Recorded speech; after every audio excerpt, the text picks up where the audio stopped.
इस औरत ने पिछले 10 सालों से गांव में चुपचाप सब्जियां बेची और गांव वालों को बिल्कुल भी नहीं पता था कि उसके पास 3 बहुत ही खास बहुएं हैं। तभी एक दिन जब कई लग्जरी कार्स उसके सब्जी वाले ठेले के पास आकर रुकी, तब गांव वालों को उसकी असली पहचान का पता चला। असल में उसकी तीनों बहुएं बहुत ही पावरफुल और फेमस हैं। उसकी बड़ी बहू एक बहुत ही रिच फैमिली, शिन फैमिली की बेटी है, बहुत पैसे वाली और इन्फ्लुएंस वाली। दूसरी बहू एक टॉप लेवल की हॉलीवुड एक्ट्रेस है और तीसरी बहू सिर्फ वर्ल्ड चैंपियन बॉक्सर ही नहीं बल्कि शिन फैमिली के सबसे बड़े डोजो की डायरेक्टर भी है। ये औरत सीक्रेटली गांव में सब्जियां बेचने आती थी बिना अपनी तीनों बहुओं को बताए। वो ऐसा इसलिए करती थी क्योंकि ये उसके हस्बैंड का गांव था और वो 30 साल से अपने हस्बैंड का वेट कर रही थी। कहानी शुरू होती है 30 साल पहले। उस टाइम उसका हस्बैंड ज्यादा पैसे कमाने शहर चला गया था और अपने बूढ़े माता पिता को उसकी केयर में छोड़ गया। औरत ने अपनी प्रेगनेंसी भी हस्बैंड से छुपा ली ताकि उसे चिंता ना हो, लेकिन हस्बैंड शहर जाकर गायब हो गया और फिर कभी वापस नहीं आया। 30 साल बीत गए और उस औरत ने अकेले अपने 3 बेटों को पाला जो बाद में बहुत सक्सेसफुल हुए। उनके रिसर्च ने गवर्नमेंट का ध्यान खींचा और फिर तीनों भाइयों को एक सीक्रेट बेस में भेजा गया साइंटिफिक एक्सपेरिमेंट्स के लिए। अब घर पर सिर्फ 3 बहुएं और सास बची। औरत फिर भी चुपचाप सब्जियां बेचने गांव आती रही, अपने हस्बैंड के लौटने का इंतजार करते हुए। एक दिन मेयर का कॉल आया। उसने कहा कि उसका हस्बैंड वापस आ गया है और उसे लेने आ रहा है। वो जल्दी से घर पहुंचे। औरत बहुत खुशी से अपने पुराने घर का दरवाजा खोली, लेकिन तभी एक अननोन औरत ने उसे धक्का दिया। वो अननोन औरत उसके पति की मिस्ट्रेस थी। हकीकत ये थी कि 30 साल पहले उसका हस्बैंड उसे धोखा देकर चला गया था। अब वो वापस इसलिए आया था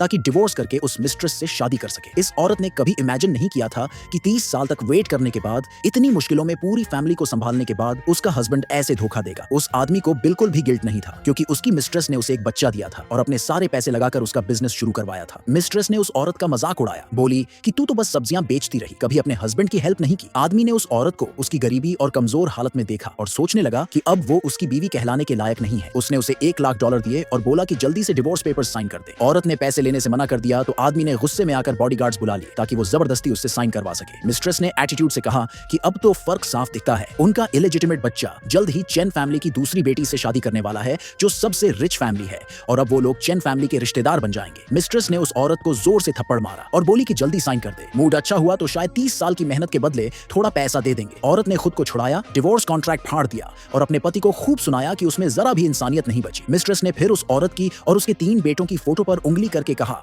कि वो इलेजिटिमेट बच्चे हैं जिन्हें उसने छिपाया। औरत ने बताया कि ये तीनों बच्चे उसी के और उसी आदमी के हैं, लेकिन आदमी ने उसकी बात पर भरोसा नहीं किया और गुस्से में फोटो जमीन पर फेंक दी। औरत ने उसे कोसा कि उसका दिल पत्थर का है। बॉडीगार्ड्स ने उसे घर से बाहर घसीट कर फेंक दिया। उधर तीनों बहुएं गांव में अपनी सास को ढूंढ रही थी। हर घर का दरवाजा खटखटा रही थी, लेकिन गांव बड़ा होने की वजह से वो नहीं मिल रही थी। तीनों बहुत परेशान थी, जैसे गर्म तवे पर चींटियां। जैसे ही औरत को घर से बाहर निकाला गया, उसने जल्दी से अपनी लोकेशन अपनी तीनों बहुओं को भेज दी और उन्हें बुलाया। तीनों बहुओं को शक हो गया कि जरूर कुछ सीरियस हुआ है, इसलिए वो तेजी से गांव की तरफ निकली ताकि अपनी सास को इंसाफ दिला सके।